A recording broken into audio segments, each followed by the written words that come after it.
የአፋብን ደቡብ አማራ ቀጠና አሳምነው እዝ ከፍተኛ አመራሮችና ማህበረሰቡ 1447ኛውን የኢድ አል-አድሃ በዓል በአንድነት አከበሩ። ዳግማዊ ቴዎድሮስ አምስተኛ ኮር ሬሽን ጭኖ ሲጓዝ በነበረ ኃይል ላይ እርምጃ ወሰደ። ትራምፕ የኔቶ አጋሮቻቸውን ፈሪዎች ኔቶን ደግሞ የወረቀት ላይ ነብር ሲሉ ወረፉ። የኢራን አብዮታዊ ዘብ ቃል አቀባይ ተገደሉ። በኢራን የሟቾች ቁጥር ከ3100 ማለፉን የሰብአዊ መብቶች ኤጀንሲ አስታወቀ።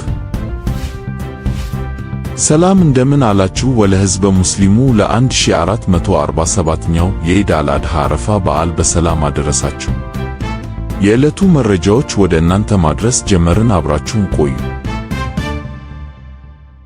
የአፋብን ደቡብ አማራ ቀጠና አሳምነው እዝ ከፍተኛ አመራሮችና ማህበረሰቡ 1447ኛውን የኢድ አል-አድሃ በዓል በአንድነት አከበሩ።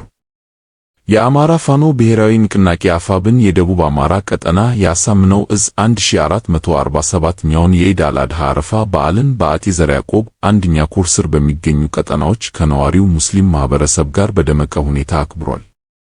በበዓሉ ላይ የአሳምነው እዝ ዋና ሰብሳቢ አርበኛ ኢንጂነር ደሳለኝ ሲያስብሸዋ እና ምክትል መሪው አርበኛ ኢሳያስ ደመቀን ጨምሮ የኮርና የክፍለ ጦር ከፍተኛ አመራሮች ተገኝተዋል።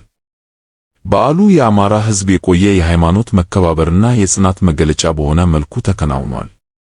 እምነታችን ውበታችን ነው የእዙ አመራሮች ባስተላለፉት መልእክት የፋኖ ትግል የሁሉም አማራ እኩልነትና ማንነት የሚያስከብር መሆኑን አጽንዖት በመስጠት የአብይ አህመድ አስተዳደርና ብአዴን አንድነታችንን ለመሸርሸርና በሃይማኖት ለመከፋፈል ቢሞክሩም እኛ ግን የንጹሕ አማራ ማንነትና የኢትዮጵያዊነት ኩራት ያለን በመሆናችን ሴራቸው አይሳካም ብለዋል። አክለውም እኛ ዘመን የወለደን የሚኒልክ የበላይ የአሳምነውና የቴዎድሮስ አጥንት በውስጣችን የታተመብን ጀግኖች ነን። ክንዳችን ለጠላት የማይበገር አስተሳሰባችን ንጹሕ የጥቁር ሕዝቦች መፍለቂያ የሆነችው ምድራችን ቅድስት መሆኗን በተግባር እናረጋግጣለን ያሉ ሲሆን በመጨረሻም በበዓሉ ላይ የተገኙት የሃይማኖት አባቶችና እናቶች ፋኖዎች ሃይማኖታዊ በዓላት ላይ መገኘታቸው ትልቅ ክብር መሆኑን ገልጸዋል። የበዓሉ ባለቤት ሙስሊሙ ማህበረሰብም ባስተላለፉት የምስጋና መልእክት ፋኖዎች የዛሬው የአማራ የመኖር ነጻነት ባለቤቶችና የነገዋ ኢትዮጵያ ባለአደራዎች መሆናቸውን ስንገልጽ ሁሌም ቢሆን እኛ ከጎናቸው ለመቆም በነቢዩ መሐመድ ስም ቃል እንገባለን። አላህ አንድነታቸውን አጽንቶ ለድል እንዲያበቃቸው ጸሎትና ምኞታችን ነው ብለዋል። ሆኖም በዓሉ ከታናናሾች እስከ አዋቂዎች ድረስ በታላቅ ደስታና ምስጋና የተጠናቀቀ ሲሆን ይህም በአፋብን ደቡብ አማራ ቀጠና ያለውን ጠንካራ የሕዝብና የፋኖ ትስስር ዳግም ያሳየ ነው ተብሏል። መረጃው የአፋብን ደቡብ አማራ ቀጠና አሳምነው እዝ አጤ ዘርዓ ያዕቆብ አንደኛ ኮር ሕዝብ ግንኙነት ነው። ዳግማዊ ቴዎድሮስ አምስተኛ ኮር ሬሽን ጭኖ ሲጓዝ በነበረ ኃይል ላይ እርምጃ ወሰደ። የአማራ ፋኖ ብሔራዊ ንቅናቄ አፋብን ሰሜን አማራ ቀጠና በላይ ዘለቀ እዝ ዳግማዊ ቴዎድሮስ አምስተኛ ኮር መጋቢት 11 2018 ዓመተ ምህረት በጠዋት ከማክሰኝት ከተማ ወደ ደጎማ ከተማ ሬሽን ጭኖ በሁለት ዙ 23 እና በዲሽቃ ታጅቦ ለማለፍ ሲሞክር ልዩ ቦታው ደጎላና ድንዛዝ ቀበሌ ላይ በጎንደሬ በጋሻው ክፍለ ጦር ቴዎድሮስና ጎንደር ጌንዱን ክፍለ ጦር በኩል ደግሞ ድልበር ብርጌድ የተወጣጡ አባላት በተሳተፈበት አውደ ውጊያ ከጥምር ጦሩ ጋር ከፍተኛ ውጊያ ተካሂዷል። በአውደ ውጊያው ተጨማሪ 3ኛ ዙ 23 የተሳተፈ ሲሆን 17 የጥምር ጦሩ አባላት ሲደመሰሱ ከ12 በላይ የሚሆኑት ደግሞ ከፍተኛ ጉዳት ደርሶባቸዋል። ትራምፕ የኔቶ አጋሮቻቸውን ፈሪዎች ኔቶን ደግሞ የወረቀት ላይ ነብር ሲሉ ወረፉ። የአሜሪካው ፕሬዝዳንት ዶናልድ ትራምፕ የኔቶ አጋሮቻቸው የሆርሙዝ ወሽመጥን ከኢራን ጥቃት ለመጠበቅ እንዲተባበሯቸው ያቀረቡትን ጥያቄ ባለመቀበላቸው ፈሪዎች ሲሉ ማህበሩን ደግሞ አሜሪካ ባትኖርበት ደካማ ይሆን ነበር ሲሉ ተቹ። ፕሬዝዳንቱ በማህበራዊ ሚዲያ ገጻቸው ላይ ባሰፈሩት ጽሑፍ በሆርሙዝ ወሽመጥ የሚተላለፉ መርከቦችን መጠበቅ ለኔቶ አባል አገራት ቀላል ይሆን ነበር በማለት ለመሳተፍ ባለመፍቀዳቸው ፈሪዎች በማለት ተችተዋቸዋል። ትራምፕ በትሩዝ የማህበራዊ ሚዲያ ላይ ባሰራጩት ጽሑፍ የሰሜን አትላንቲክ ጦር ቃል ኪዳን አገራት ማህበር ኔቶን እና አባላቱን ክፉኛ አብጠልጥለዋቸዋል። ካለ ዩናይትድ ስቴትስ አሜሪካ ኔቶ የወረቀት ላይ ነብር ነው። ኢራን ኒውክሌር እንዳታጠቅ በሚደረገው ፍልሚያ ውስጥ ለመሳተፍ አልፈለጉም። አሁን ጦርነቱን በወታደራዊ ኃይል አሸንፈናል። እነሱ የኔቶ አባላት በነዳጅ ዋጋ መጨመር እያማረሩ ነው። ነገር ግን የነዳጅ ዋጋ በከፍተኛ ሁኔታ ለመጨመሩ ብቸኛው ምክንያት የሆነውን የሆርሙዝ ወሽመጥን በቀላል ወታደራዊ ስሪት ለማስከፈት ለማገዝ ፈቃደኛ አልነበሩም ሲሉ ወቅሰዋል። በትንሽ ዋጋ በቀላሉ የሚፈጽሙት ነገር ነበር፣ ፈሪዎች አንረሳውም በማለት የኔቶ አጋሮቻቸውን አጥብቀው ወርፈዋል።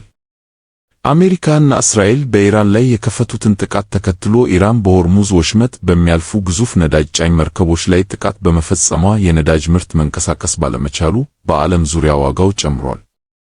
አሜሪካም የኔቶ አባል አገራት በወሽመጡ በኩል የሚያልፉ መርከቦችን ደህንነት በመጠበቅ እንዲያግዙ ብትጠይቅም ወደ ጦርነቱ መግባት እንደማይፈልጉ በመለገስ ጥያቄውን ሳይቀበሉት በመቅረታቸው ትራምፕ ተቆጥተው ቆይተዋል።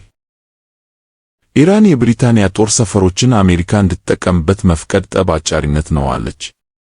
ኢራን የብሪታንያ ጦር ሰፈሮችን አሜሪካ እንድትጠቀም መፍቀድ ጠብ አጫሪነት ነው ስትል ለዩናይትድ ኪንግደም መናገሯን የኢራን መገናኛ ብዙሃን ዘገቡ። አሜሪካ የዩኬን ወታደራዊ ጦር ሰፈር እንድትጠቀም መፍቀድ በግጭት ውስጥ እንደመሳተፍ እንደሚቆጠር ቴህራን ለዩናይትድ ኪንግደም መግለጹን የኢራን መገናኛ ብዙሃን ዘግበዋል።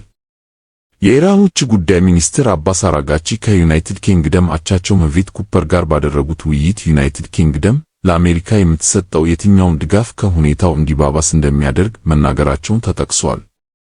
አራጋቺ ዩናይትድ ኪንግደም እና ሌሎች የአውሮፓ ሀገራት አሜሪካና እስራኤል ለፈጸሙት ግልጽ ጥቃት የሚከተሉት ለአንድ ወገን ያደላ አቀራረብ መሆኑን በመናገር ወንጅለዋቸዋል። አራጋቺ በተጨማሪም ዩናይትድ ኪንግደም የእስራኤል በሳውዝ ፓርስ የጋዝ ማምረቻ ላይ የፈጸመችውን ጥቃት ባለማውገዟ መተቸታቸው ተዘግቧል።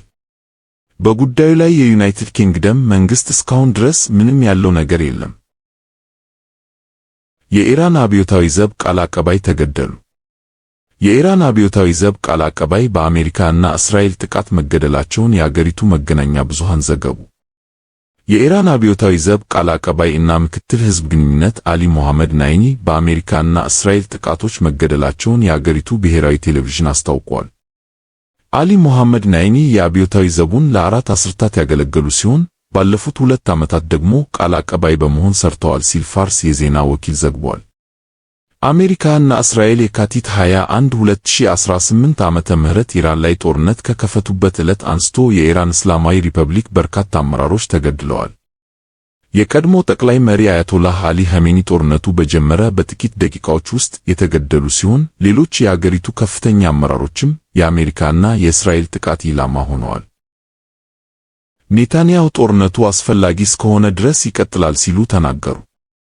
የእስራኤሉ ጠቅላይ ሚኒስትር ቤንያሚን ኔታንያሁ ትናንት ምሽት በሰጡት ጋዜጣዊ መግለጫ ኢራን ከምንጊዜውም በላይ ደካማ ሆናለች ሲሉ ተናግረዋል። ኢራን ዩራኒየም የማበልጸግም ሆነ ባለስቲክ ሚሳይል የመስራት አቅም አይኖራትም ሲሉ ተደምጠዋል። ይሁን እንጂ በኢራን ላይ እያካሄዱት ያለው ወታደራዊ ዘመቻ አስፈላጊ እስከሆነ ድረስ ሊቀጥል ይችላል በማለት መቼ እንደሚያበቃ ከመናገር ተቆጥበዋል። ኔታንያሁ ጦርነቱ ሰዎች ከሚያስቡት ጊዜ ፈጥኖ ይጠናቀቃል ሲሉ ተናግረዋል። አሜሪካና እስራኤል በኢራን ላይ የከፈቱት ወታደራዊ ዘመቻ 3 ግቦች አሉት ያሉት ኔታንያሁ የኒውክሌር እና የባለስቲክ ሚሳይልን ስጋት ማስወገድ እና ኢራናውያን ነጻነታቸውን እንዲቀዳጁ የሚችሉበትን ሁኔታ ማመቻቸት መሆናቸውን ተናግረዋል። ጠቅላይ ሚኒስትር ኔታንያሁ እስራኤል አሜሪካን ወደዚህ ጦርነት ስባ አለማስገባቷን የተናገሩ ሲሆን ትራምፕ የራሳቸውን ውሳኔ ይወስናሉ ሲሉ በስፍራው ለተገኙ ጋዜጠኞች ተናግረዋል። ጠቅላይ ሚኒስትሩ አክለውም በቅርቡ በኢራን የተፈጥሮ ጋዝ መሠረተ ልማቶች ላይ የፈጸሙትን ጥቃት እስራኤል ብቻዋን ያካሄደችው ነው ካሉ በኋላ ትራምፕ ወደፊት የሚፈጸሙ ጥቃቶችን ለጊዜው ገታ እንዲያደርጉ እንደጠየቋቸው ተናግረዋል። በኢራን የሟቾች ቁጥር ከ3100 ማለፉን የሰብአዊ መብቶች ኤጀንሲ አስታወቀ። መቀመጫውን በአሜሪካ ያደረገው የሰብአዊ መብቶች አክቲቪስቶች የዜና ኤጀንሲ ሂርና በመካከለኛው ምስራቅ ጦርነቱ ከጀመረበት ከየካቲት 21 2018 ዓመተ ምህረት ጀምሮ በኢራን የሞቱ ሰዎች ቁጥር 3186 መድረሱን አስታውቋል። ከእነዚህ መካከል 1394 ሰላማዊ ሰዎች መሆናቸውን የገለጸ ሲሆን 210 ደግሞ ሕፃናት እንደሆኑ ሂርና ይፋ አድርጓል። በአሜሪካና እስራኤል ኢላማ ከተደረጉት መካከል 1153 ወታደራዊ ተቋማት መሆናቸውን የገለጸው የዜና ወኪሉ እስካሁን ድረስ የ639 ሰዎች ሞት አልተመዘገበም ብሏል።